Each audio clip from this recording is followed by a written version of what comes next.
Hey everyone, welcome back to my channel crypto valley. আজকে আবারও tone keeper নিয়ে কথা বলবো।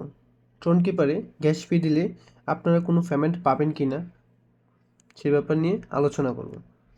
তো প্রত্যেক ইউটিউবারের এই ব্যাপারে আলাদা আলাদা মতামত ছিল।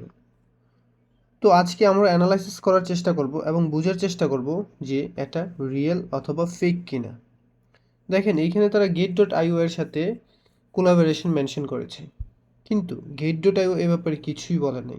এখানে তারা হয়তো বোঝাতে চেয়েছে যে গেট.io এর সাথে তাদের কোনো ডিল রয়েছে লিস্টিং নিয়ে, কিন্তু গেট.io এই ব্যাপারটা কোথাও মেনশন করে নাই। এই বটটা যখন প্রথম লঞ্চ করে তখন প্রতিটা ট্যাপ কার্ডে 25 সেন্ট করে দিনে মোট 75 সেন্ট দিত। সেক্ষেত্রে এটাকে প্রথম দিকে রিয়েল মনে হয়েছিল, কিন্তু লিস্টিংয়ের দিন আগানোর সাথে সাথে তারা প্রত্যেকটা টাস্কে $50 থেকে $100 পর্যন্ত দিয়েছে। ট্রন কিপারে যারা কাজ করেছেন তাদের প্রত্যেকেরই $200 থেকে $5,000 পর্যন্ত রয়েছে। ডলার উইথড্র দেওয়ার জন্য প্রত্যেকের ক্ষেত্রে আলাদা আলাদা গ্যাস ফি নির্ধারণ করা হয়েছে।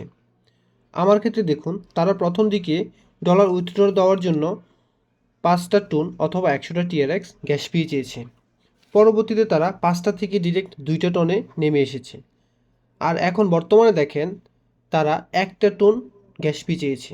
আর আজকে জানুয়ারি মাসের 1 তারিখ, কিন্তু তারা ক্লেম পিরিয়ড দিয়েছিল 30 ডিসেম্বর পর্যন্ত, কিন্তু তারা এখন পর্যন্ত ক্লেম পিরিয়ড ওপেন রেখেছে। গেট.io এর টুইটার বা টেলিগ্রাম চ্যানেলের কোথাও তারা ট্রন কিপারের ব্যাপারে কোনো কিছুই বলে নাই। তো আমার কাছে এই প্রজেক্টটাকে স্ক্যাম প্রজেক্টই মনে হচ্ছে। এখন আপনারা কেউ যদি টোন খরচ করে তাদের গ্যাস ফি দিয়ে ট্রাই করে দেখতে চান, তাহলে সেটা আপনাদের নিজের রিস্ক। ভিডিওটি ভালো লাগলে চ্যানেলটিকে সাবস্ক্রাইব করে পাশে থাকবেন। ধন্যবাদ সবাইকে।